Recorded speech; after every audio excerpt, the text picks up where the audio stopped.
Hi guys, today I'm going to show you my first character that reached Upper Elder, which I call Venomxin. It's a build based on different skills, Essence Drain with Contagion, Self-Cast, and Soulrend on Spell Totem. It's a decent build to start a league with, since you can do all content pretty easily, and the gear doesn't cost so much. Right now I have reached a soft cap, meaning that I should invest a lot to gain not so much DPS. Well, to be honest, I'm happy with this character. I won't go any further with him on his league. Maybe next league I will do it differently, or I don't know, I will improve it. I will see.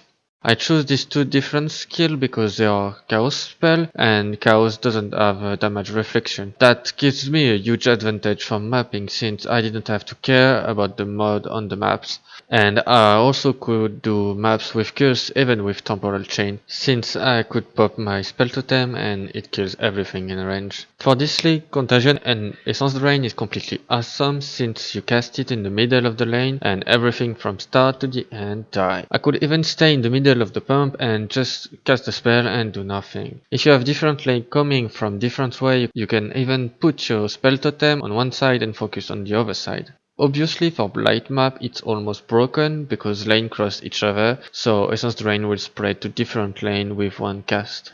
On 12 I usually use only Essence Drain since mobs are close to each other. It can kill mob really far from you. That makes you more focused on side to search for fossils or other nice stuff. When you reach the node you can even cast your spell totem and wait that it does the works for you. I could reach the endgame for my first time with this character since these spells are damage over time, so you cast all you need and then focus on avoiding damage. Here you can see how I managed to do Deathless Guardian and Uber Elder. This build like a bit of damage. I think with all the debuff that I could cast I reached something like 500k DPS. This is not a lot compared to other builds that can do 3 million DPS, but the balance between investment and damage is completely worth.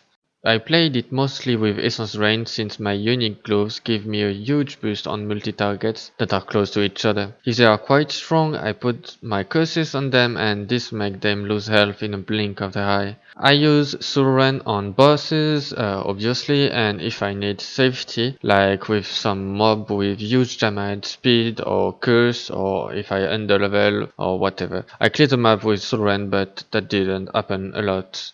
For this build, I obviously choose Shadow class with Trickster Ascendancy. This Ascendancy gives a huge boost in offense with Patient Reaper and Prolonged Pain, with cast speed and damage over time, as well as defense with Patient Reaper again and Ghost Dance plus Escape Artist. That let me avoid being stunned and recover life on every kill that I made. Essence Drain also gives a good boost in defense since it heals you for the damage done, whereas Soulrend doesn't give you anything since it's cast by Spell Totem.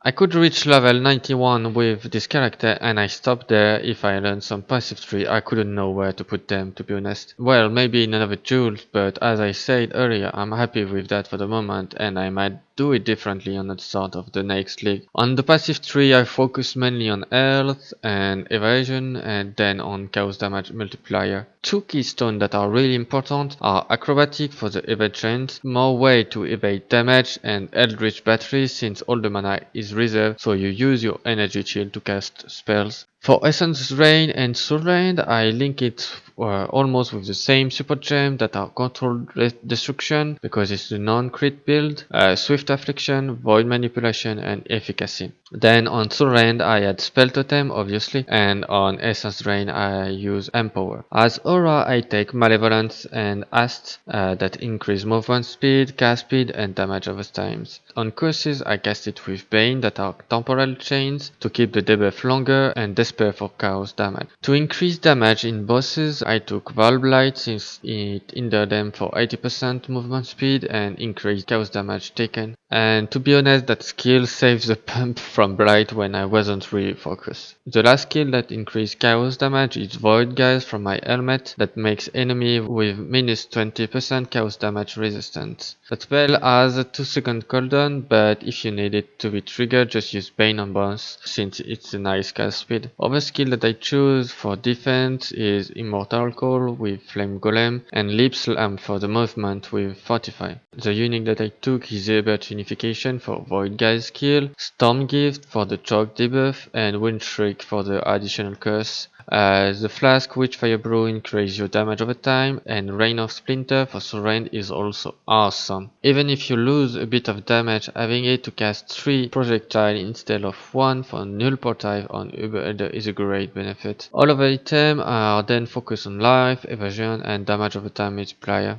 On Amulet I took Corruption Node. You can also take the one on the left, Whisper of Doom, to have the additional curse. For the body armor, I think I could do with Tabula Rasa until tier 11 maps. Then I took a random 6 link evasion and then I craft the one that I have. I could take the additional curse mod and change the boot for another one, but I was too lazy to do it. So yeah, that's all for this build. You have the path of building link in the description below. If you have something to add or something to say, go in the comment section. Well, that was the dog on Path of Exile. See you guys, and remember, never stop learning.